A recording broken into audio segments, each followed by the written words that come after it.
Who has Fetch EH in their county? So, okay, about 6 people. So you're familiar with the program. You use it. I'll probably show you beyond what you've done in your own county. Hopefully I have. So I'm going to start kind of at the beginning of where this started. Fetch EH mapping isn't new. It started almost 10 years ago.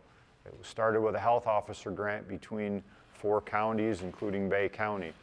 When I saw this map, I was always one of the sanitarians that did not like writing everything by hand. I wanted to digitize it. I wanted to take it from paper, put it on a computer, and do everything right there at my desk. Couldn't do that 10 years ago. I couldn't do that 6, 7 years ago. I couldn't do that 2 years ago. How many people here have to pull out file drawer after file drawer to pull your files out? You got 10,000, 15,000 files, right? It's all in paper. Wouldn't you like to access every single thing from your desk? Wouldn't that be nice? Well, that's where I'm going to get to here shortly. So anyway, Fetch GIS was created by Amalgam. Amalgam is here. They're at a table. They're the company that created this program. Michigan company out of Mount Pleasant, if you're not familiar with them. So you're not dealing with somebody out of California. You don't have to call somebody in South America to get tech support. It doesn't work like that. So you call and you talk to one of their owners, and so it's been a real pleasure working with this company.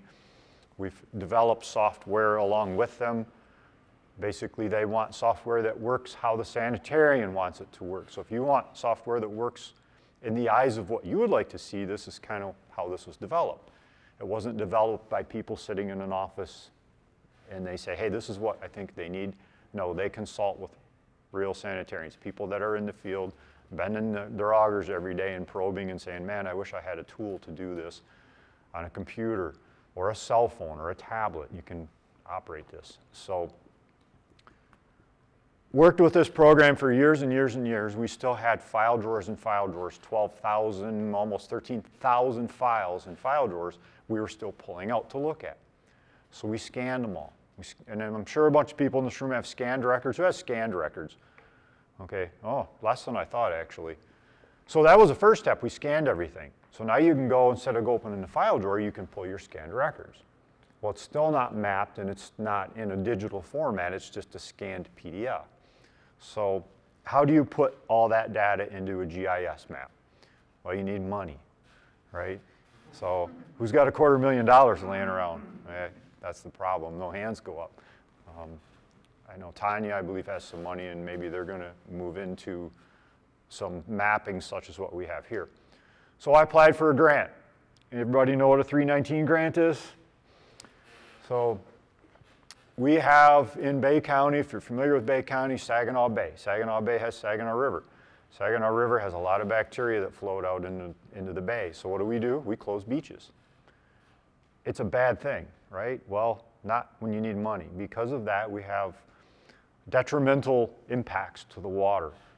Because of that, we're able to get money to clean it up. So we apply for a grant.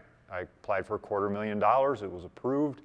So we took that money, put it toward GIS mapping. So we handed a whole bunch of that money over to Amalgam and said, we're going to bring all of our files. I loaded up my pickup truck as full as I could get it and took every single file I had to Amalgam.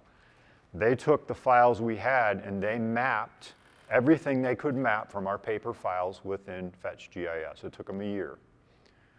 Everything that couldn't be mapped is scanned and attached to a point. So if you go, and I'll show you once I get in here, there are properties with purple dots.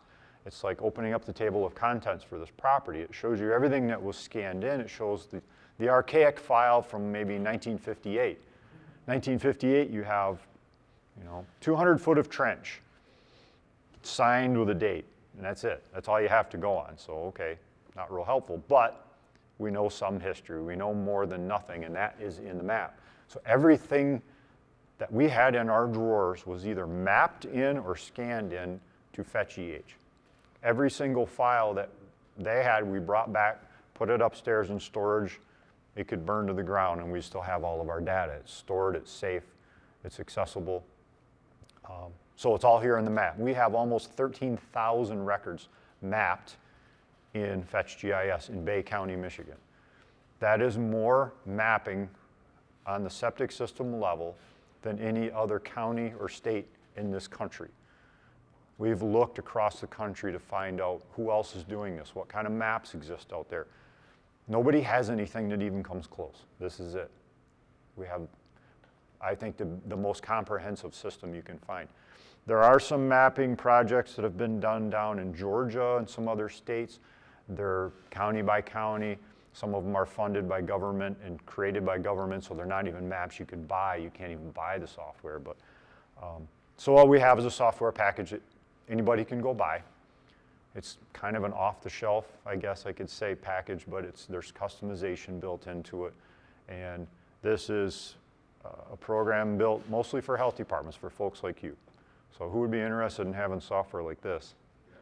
Yeah, so, and if you didn't raise your hand, I'm sure you probably wanted to, but you just didn't, right?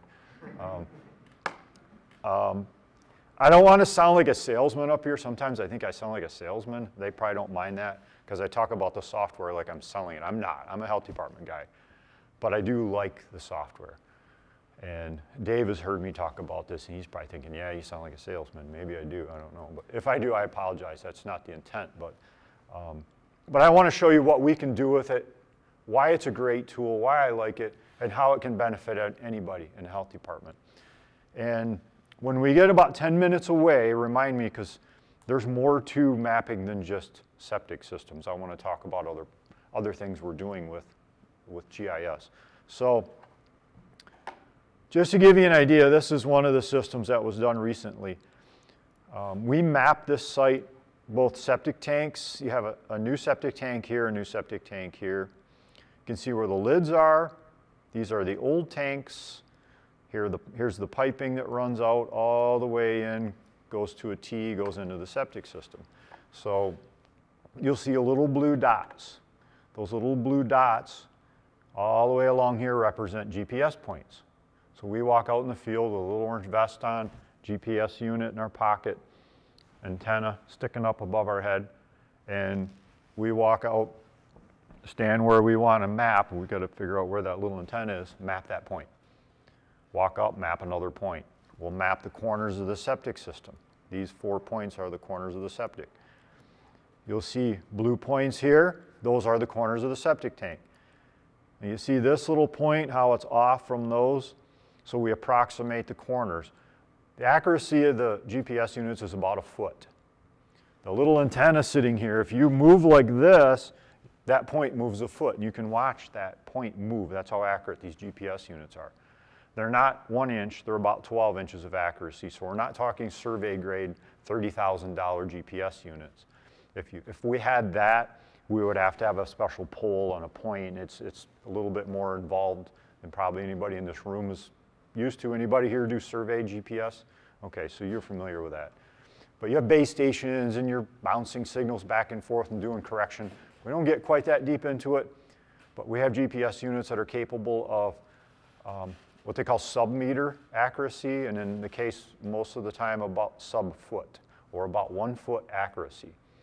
So we can be assured that the corners of that septic tank are within about a foot of where we mark it. And then the accuracy can be where you're leaning, where the antenna is, and maybe just the accuracy of the satellites at that point. But in the app, you actually can look and see what your accuracy is. So if you're thinking, well, how accurate is it? You know before you plot the point. Once you learn how to use the GPS, it shows you. You know your accuracy before you can plot the point. So you gather your satellite data and you watch it. Okay, we're accurate. You can look, time to start plotting points. You can plot your points, you know where you're at. So we go out and plot these points. Okay? Come back into the office, sit down on your comfy chair, you got a big screen, and then we draw all this out because it's easier to use a mouse than a tablet. We draw out the septic tanks, the drain fields, the lines by utilizing the points. You just got to remember what your points mean. And you can put notes in the field so you know what's what. Sketch your paper or whatever you want to do, so when you map this back in the office, you understand what you mapped out in the field as far as points, because you're going to come back to a bunch of points. You don't have a GPS, not a problem. You can still map with this program without a GPS. For instance, here's a point here. Here's a utility pole. You'll see 14 and 7. So they have what's called the 90-degree tool. It's real simple. You measure from one point to another. It uses a 90-degree angle, so it pinpoints that exact corner. Where is this corner of this septic system start? That was hand measured in the field, written down on paper. Everybody's going to go out with their tablet like Dave has in his hand, and you're going to write those measurements down. You will still use a measuring tape from time to time. Measuring tape doesn't lie. You measure, you get one point of reference for your septic system, find a point. You could go out, say, to this point and measure over like this. You can see garage corner, 14 feet, 23 feet. So now that corner's marked. So say your GPS points don't jive. You come back, you know your exact corners. You have your GPS points, you mark your corners of your field. That's accurate. That is accurate as it can be because you just measured it out based on GPS and tape measures. You're going out with your 100-foot tape and you measure. So you can map it both ways. Same thing with septic tanks. If you look at your septic tanks, this one has a measurement from the lid, 27 feet here and 19 here. So that one actually had a lid measurement. This one has measurements up here to the garage corner, and there's a measurement here, 21 and 14. Who's going to look for those measurements? Well, he's sitting in this room. Sorry, Dave, I keep picking on you, but if he comes in and looks at the drawing, say, okay, those GPS points are great, but I don't have a GPS. How am I going to find it? Well, you bring your measuring tape and you go measure it. You can walk over top of that and measure it. Okay, here's a tank. How else do you find it? What does everybody have on you right now? A cell phone. You can log into this with your cell phone, look at the map, turn your GPS on, and walk right over top of that point. And you stand on that point with your cell phone, with a tablet. You're there. You know where the septic tank is. Guess what? It's pretty easy. You know where it is. If your pumpers have access to this, we have a public map coming out, by the way. All of this data will be public. We already have the public link ready and made. We're just testing it. Anybody will be able to take all this data, yes, all of it. They can't modify it. Put it on a phone. You want to buy a new house in Bay County, you want to know where the septic tank is, the well, the drain field, you open up your phone, you walk up, septic tank's right here, the lid's right here, the other lid's right there. You walk over with your phone. Fairly accurate GPS, enough that when you start digging with a shovel or probe, you'll find it, okay? It's going to be 2 feet, 3 feet off sometimes, depending on the phone. But, so pretty handy, and that's what we're doing in Bay County. Point of sale. I want to touch on that. We don't have point of sale. This is kind of what's the next best thing for us. We couldn't get point of sale in Bay County. We've talked about it, political issues and such. Some point of sale programs have disappeared, kind of sad because I like point of sale. We don't have it. I know they work, but we know how that goes sometimes.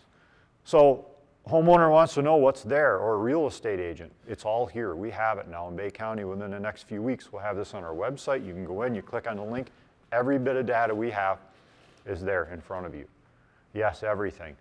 Unfortunately, and I don't know, our county attorney, we've consulted with, there are homeowners' emails, cell phone numbers, and everything. You'll find everything. Permit applications, permits, it's all here. You'll be able to view that. It's public information. Public information anywhere. You can find just about anything you want on the internet, right? So the thought is, why hide it? Why leave it hidden out of view of public when they have access to it anyway? All they have to do is fill out a FOIA form, and guess what? You're going to give it to them anyway. So here it is. I think we're probably one of the first counties to release this level of data publicly to everybody. So if you go to the Bay County website in the near future, you'll find a link to this on our EH page. You'll be able to get into this and see all of this data. So, is it easy to use? I'm going to say yes. Some people, if you're a year from retirement, anybody here close to retirement? I see more young people here. So say you're a year from retirement and Dave's like, maybe you don't want to learn this. And it's something new and different. Nope, I'll just write it down on paper. It's not really that difficult, and there's multiple ways to use it. You can measure everything in the field just like you did before. You can bring it in, maybe hand it to your secretary, and she or he will draw it out for you. It's not that hard, and I'll do a couple drawings here and show you how it works. But contained in here, there's a little purple dot. We're going to click on that. and that purple dot represents everything that's contained in this, on this property. So all your system information, so it's going to have your, this actually is a grant project number, so we have another grant I'll touch on in a little bit. This was a grant replaced system paid for in part by a grant, another grant. So all of our information, the address, the township and such, building information, here's all the septic tank information. So there's 2 septic tanks, we click on that, information about the size of the tank, the capacity, does it have a filter, what type, concrete, has a baffle, who made the tank, Acme Septic, the length, the width, who inspected it, what dates were they inspected, what status, it's finalized, it's all done. So all your data about that tank is right there. You just click and you look at it. Same thing with this tank, all the information. Here you're going to see another tank, status abandoned. This is an old tank. It's mapped, it still shows there. Chances are that piece of concrete is still in the ground. Most counties, including Bay, you pump it, you crush it, you fill it full of sand, right? So it may not be removed. It's nice to have that data there. Homeowner wants to put an addition on their home. They know there's a piece of concrete, an old septic tank. You can find that. They can look at that by themselves now on the public map and go, well, there's a big piece of concrete in a way, a big septic tank. So they got to have a big excavator, move it, now they can put their addition on. So it's nice to know where those are. So we map everything, we keep archived files here live. And there's different layers. I could go on for hours and hours on layering and what's actually there and hidden, and it's beyond what I have time to show you today. But drain field information, same thing, you click here, it shows the information about the drain field, the size, the height, the widths, all that information, what its status is. That this is an old one, this is abandoned, it says proposed abandoned. It was put in 1964. We'll drop down soil boring information. So we have soil boring information, shows the soil horizon, what type of soil. Every soil boring, that also gets mapped. You put a point in soil boring, you enter all of your data. It's all based on soil triangle. So all the soils that you learn, all the descriptors, USDA soils, and all the descriptors are all in there, so you can put all that in. And then here, all the linked docs, you can see there's a lot of them. My sanitarian, Zach, he's not here, he might be watching, but he's probably laughing right now if he's watching this. This is all Zach's work. Very efficient, very thorough. There's a lot of information on here, including pictures. So not only do we have it mapped, you have pictures of everything that was installed. So you take your tablet, you click a picture, you upload it directly to this. If you don't have an internet connection, that's fine. You can download maps offline, you can do your work. In some counties, I know in UP, you won't have any internet connection, so you do your work offline, you go back, and then you upload everything. So,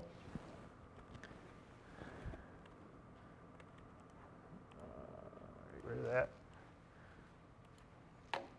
So you can go down and look at pictures of the septic tanks, effluent lines,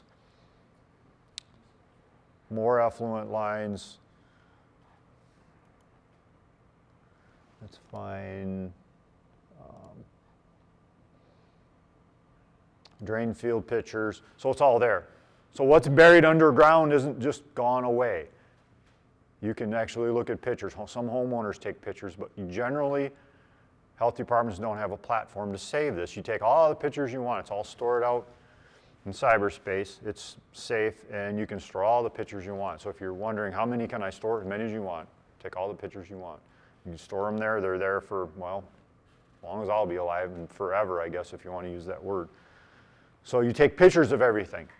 You document, document, document. You take pictures, you measure, you do your GPS. So more documentation than the NPRs even require. You have it all, and you have it as long as you want, accessible, as long as you have a browser. Like I said, a phone, a tablet, doesn't matter what it is. If it's an iPhone, Apple tablet, an Apple computer, all I need is a browser, and you can access all of this. And you'll see as I zoom out, here's the Kawkawlin River. One of the 2 culprits in Bay County, why we got the grant in the first place, because of what it runs out into the bay. We hand mapped every site along the river. If you look, you'll see every single home was visited. We have data, charts galore I could go over. and show you the numbers, which I'm not going to today, but we have every visit is tracked. Every site has been counted, so I could go through data, and if you go, I think my reports will be posted at Eagle, because I sent a final report out not too long ago. And all those data charts, if you're interested in data crunching, it's all out there. There's sheet after sheet after sheet. You can look at it. So all these sites are mapped. You go in and you can see this one in particular. What's wrong with this drain field? A little close to the river, isn't it? So you see the pump tanks coming out here. We're crossing under a drive. Way out here is their future drain field. Who paid for that? We did. So that's the next grant. So that grant ran out the end of January. A year ago, I started another grant. The first grant was $250,000. This one's almost $800,000. Out of that $800,000, we hired a part-time sanitarian, and we pay for roughly 75% of the replacements. If we find a system that's within the watershed, has to be in a Kawkawlin River watershed, has to be near a river or a major drain, and a threat to the water. And it has to be non-point source pollution. Anybody not know what non-point source pollution means? So if you had a direct discharge to the ditch, guess what? Doesn't qualify. Believe it or not, that's non-point source. So you make them plug it, it boils up in the middle of their yard, guess what? Well, now it's they call it non-point source because it doesn't have a direct discharge so now it actually would qualify. There's the difference. So failing system, this particular one is not boiling out of the ground, but it's backing up into the house. They flush their toilets, especially coming up the wet season, doesn't work too well. He qualifies. Doesn't matter how much money they make, he's going to get help, 75% of the cost. We collect money from a homeowner and their share, and we pay everything then back to the contractor that's approved. So grants are a great thing. They're a lot of work. It takes you about a month to write the grant, but once you get it and you get that money, you can do a lot with it. I like to say, take the money and make an impact with your money. Rather than studying and studying and studying things for years with money, what do you get out of it? You get reports. I'd rather take the money and show results. So the results of the first grant is this map. It's the biggest map I think you'll see, the most complete. And the second grant, now we're taking tools within this, and we're finding these systems that need help, and we're helping homeowners replace them. Who wants to spend 15, 20 grand on a septic system? Nobody. It's like, oh, I got to put a roof on the house. You know, I don't want to have to spend the money on that. You want to go buy a new car or a new truck or a new Peloton, right? You don't want to spend money on a septic system. So, but you have to. It's maintenance. So this is where we say, hey, I'm from the government. I'm here to help you. Well, we really are, because we have money and people can't believe it, but guess what? It's true. So 2 more years, this grant lasts. We'll replace about 25 systems roughly per year. We did about 13 or 14 just last fall. We got the grant rolling a little late, but we replaced a bunch last fall. COVID didn't help, so this summer we're hoping to replace a whole bunch, and again next summer. And you'll see as I zoom out, the dots get bigger. If you click a dot, you'll see there's 63 features within that. And as I zoom in, you'll see everything starts to come into focus. We have different layers. We can look at floodplain layers, water well layers. If I turn the water well layers on and go out and click on a well, there's actually 2 different well layers. There's a layer for the wells that we enter, and there's layers like this. Is it? I got to zoom in more. Well, that's not a well, that's a GPS point.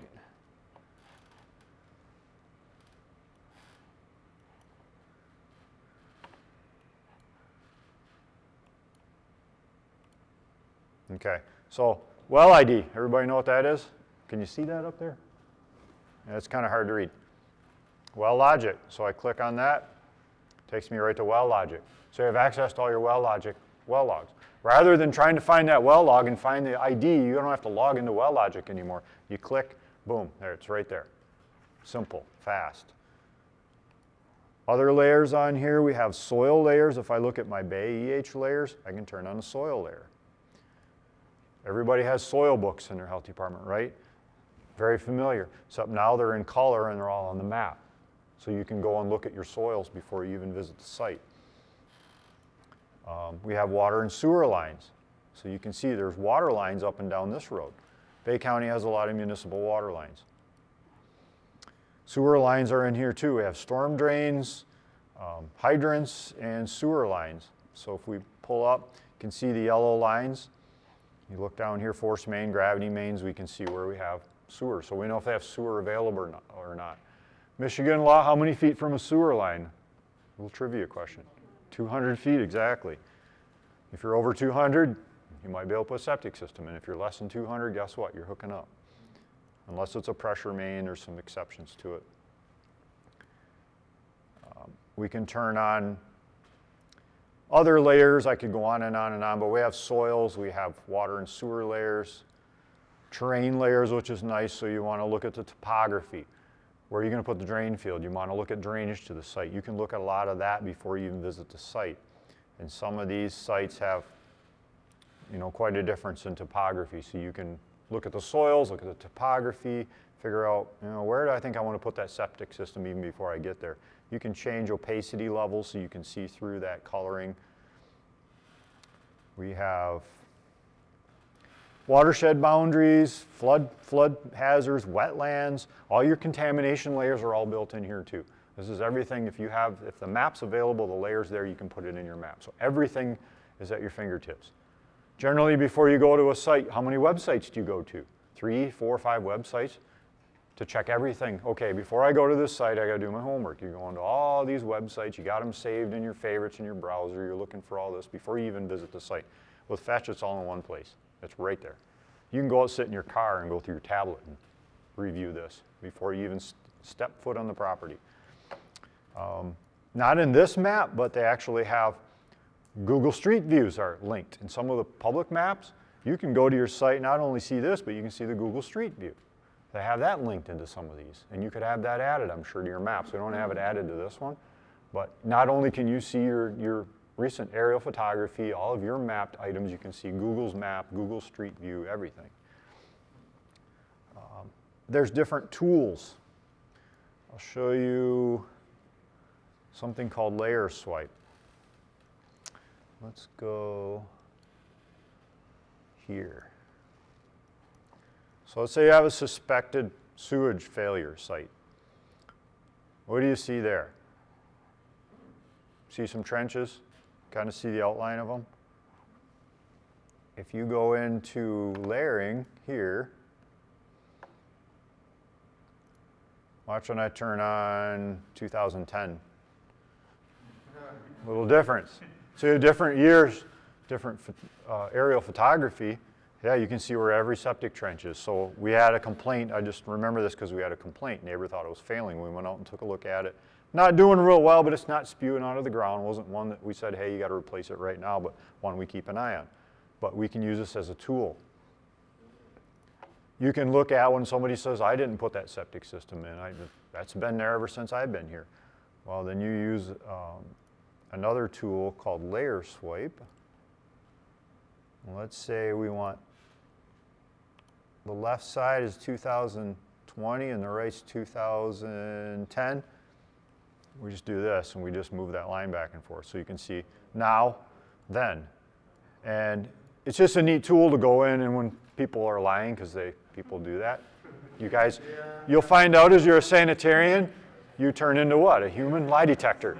You get really good at it, especially the food sanitarians, right? So, yeah, we know what you did. You go back, you know, photographs don't lie. So some really cool tools. What do I have left for time? 3:40? Oh, I got lots of time. Insights. So what do you do with all that data? It's there.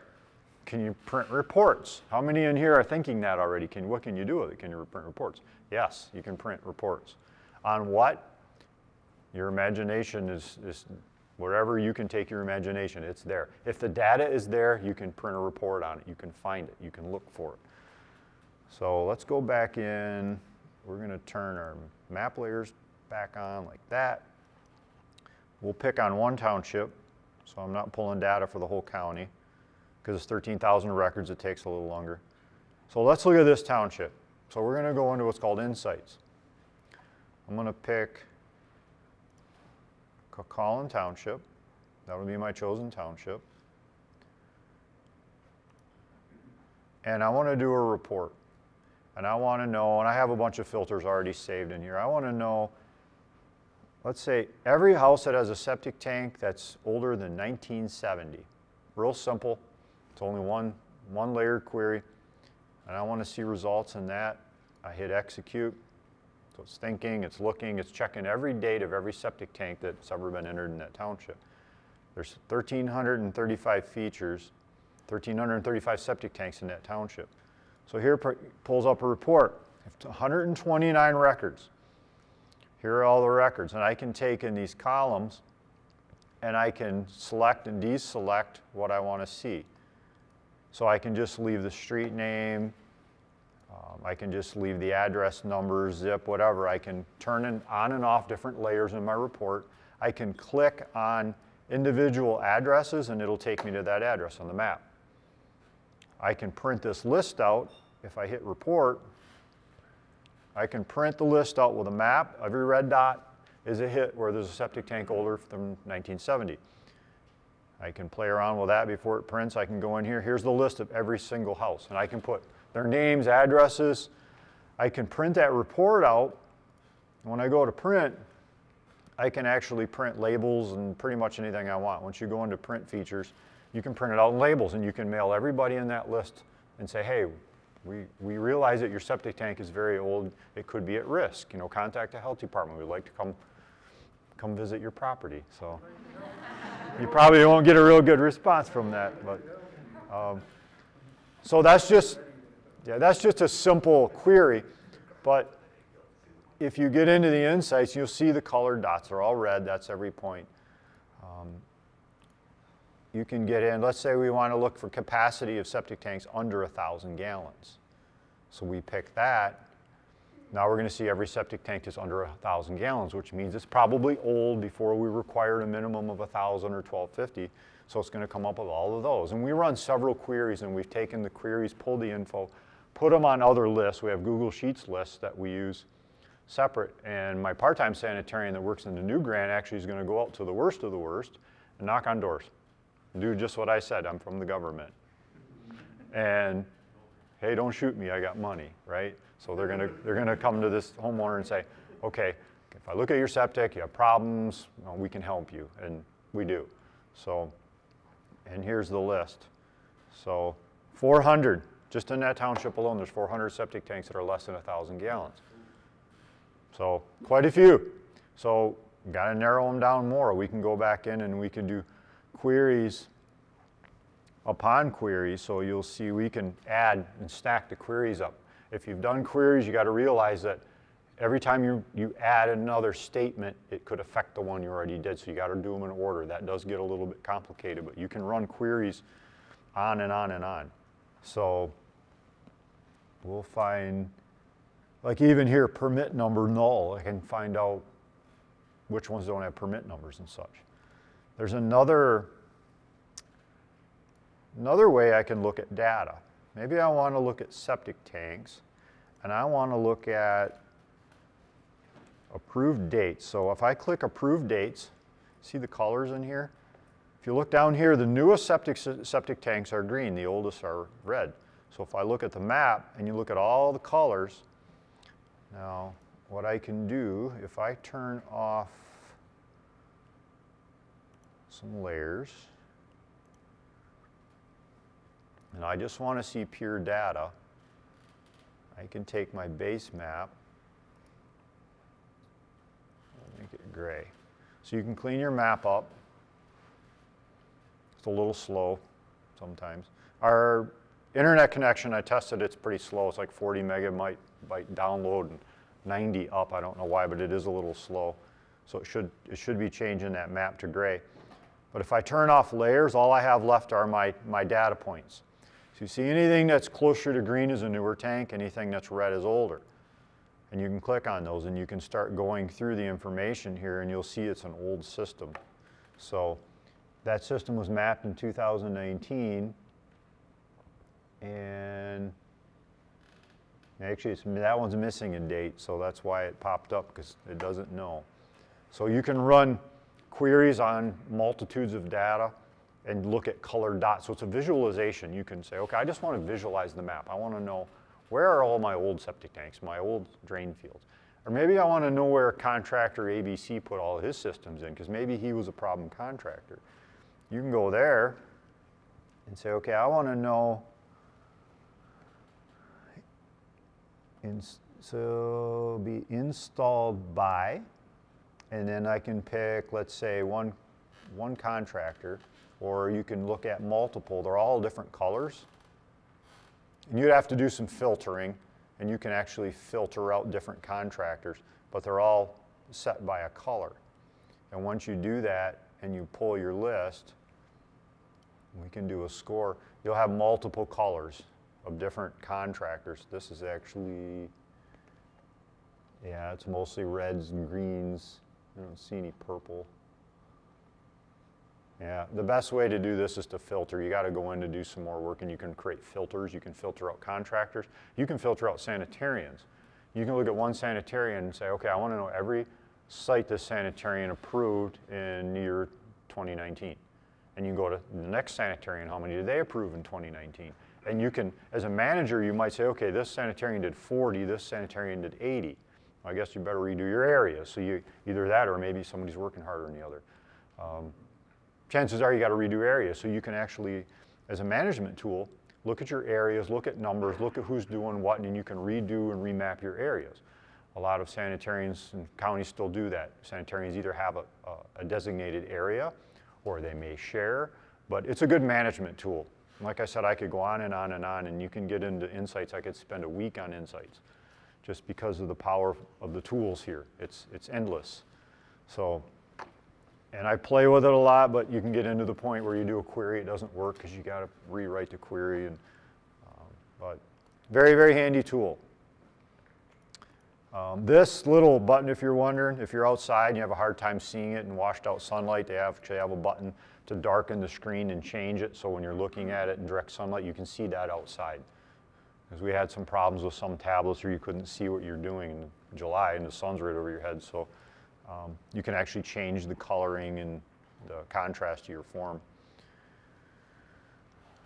So I'm going to create a new, I'm going to log in again. Just sometimes it's easier to re-log in if you got so many things open that you don't know where you were. You just re-log in and it resets everything. We're going to go back in. We have complaints. You can see this is just a test site, so we integrated complaints. The red face is not closed. I mean, you have an outstanding complaint. Here we have a complaint that's happy. That one's been taken care of. So it works. That's what JJ at Amalgam, he says, oh, what kind of icon do you want? I said something that, so I know if it's a complaint that's taken care of or not. This is what he come up with. So I'm like, I kind of like it. So, and you can turn those layers off. If you go into the layers, we have different layers that are only our layers in Bay County. And then you'll see there are layers here. And I can turn different things on and off. And once I open these up, you'll see there's lots and lots and lots of things I can turn on and off. There's insights in here I can turn on and off. There's different layers here I can turn it on and off. So it's, like I said, I could go on and on and on. So if it's grayed out, that might have to do with your zoom level. If you see something grayed out, you know, it controls how much data is being dumped based on your zoom level. If you're zoomed all the way out, you don't want everything trying to load because your map slows down. So it's well thought out on how data dump comes into this. So when you're viewing. I'll show you.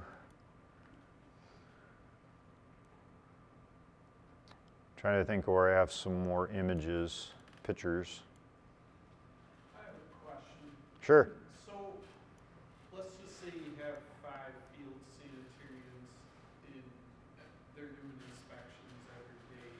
Like, how does the master plan not get really messed up? Or if I enter something and somebody else might be entering, I just wonder how data doesn't fit. You could have 100 users all putting data in at the same time. Doesn't affect anything. And it's live. If you have a data connection in the field, because we have Verizon tablets, so we're always connected. In Bay County, we have data almost everywhere. And as we work in the field, it's automatically updating. It's live. So I can sit at my... Come out there with the GPS unit and put the dot on, that automatically goes to the map, or do you have to transfer that and give back? It goes up as soon as it does a refresh. If you look, you probably can't see it. It'll say last data refresh. It's in the bottom right. You can refresh it and it'll update the map immediately so everybody can see it. As you work, it stores it in cache. And that cache will update ever so often. If you want to update it on purpose, because I'll have staff that'll call me and say, hey, I'm out here working in the field. And I'm on the phone in the office. Okay, refresh your data. And I can look where they're at and say, I can see exactly what they just did, because it's live, if they have data in the field. And then I can work with them and say, okay, I see what you're doing. They're like, hey, I'm trying to design a system. I got some problems. Look at my soil data. You know, they enter all that in the field, and I can work with them from the phone in the office and see what they're doing real time. So you can be on 10 different sites at the same exact time and upload all that data at the same time. You could have 100 people doing it. It wouldn't affect it at all. You got 2 people on the same site. They're both logged in, different users, and their data goes up the same time under different users, but it goes to the same place. What you do, every site is tied to this little purple dot. It's like the table of contents in a book. So when you upload data, you work off of this site. So everything is tagged to this dot. So everything goes under one system information page. If you created another house here, you create another dot, a system information point, and everything goes under that point. There's different ways to map. You can map from outside of that dot and tag it to it, you attach it to it, or you can map within it. It's like writing the book within a book, or you write pages separately and stick them in, I guess, if I had to explain how. There's different ways to do the mapping. So it's not there's not just one method. You can map multiple ways, and I have 3 sanitarians that are mapping in the field, and they all do it different ways. That's okay, because there's more than one way to do it, and that's fine. So, you know. So, like, do you have an example, like, is that a new house that replaces the existing? Do you have an example of like a new house? Yeah, so the reason I pulled this up, a couple reasons. You see this yellow? So this yellow represents where the house was supposed to be built. This was put in, let me pull up the,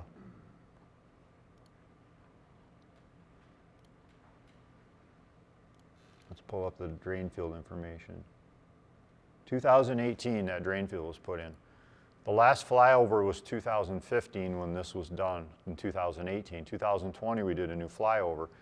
You can see here, there's a new house. So that house was built, but we didn't have aerial photography. So this image here was drawn in to show where the planned house would be, because there wasn't a house with an aerial image when we put that in. So now what the sanitarians will do, they do what's called cleanup. They'll go in and they'll do an insight and say, okay, and they're just starting to do this. They'll say, okay, how many permits have my name on it from, say, 2020? So they'll go, say, 2020. How many permits have my name on it? They pull them all, and they'll go to everyone individually, and they can actually then remove the house that they added, because there's an aerial photography of the house existing now. So they can go in and remove that. And you can even go into layering, and you can remove the house. It should be right there. So if I remove building, I can just remove it like that, and there's the house. Here's our measurement. So this measurement, this corner, was where the planned corner for that house was. And the house was partially built when this was done, and you can see here. So these points are accurate, and the measurements are accurate. So if I said it's 33 foot this way and 16 feet this way to where the distribution box is off the corner of that house. If you measure off the corner of that house, because I know that house was there when we mapped this, that's accurate. But if you look at the picture, it don't look accurate. The GPS points are accurate and the measurements are accurate. There's error in aerial photography when they place that. So what's that? The overhang of the roof from the foundation? Yes, yes. You're exactly right. So you're even getting ahead of me. So there's different angles when you look at this. Shadowing doesn't really play in so much because you don't know the angle of the sun. But when an airplane takes a picture straight down, if there's a house here, it's looking at an angle. The overhang of the house, and she knows exactly where I'm going with this, you see how far over we are?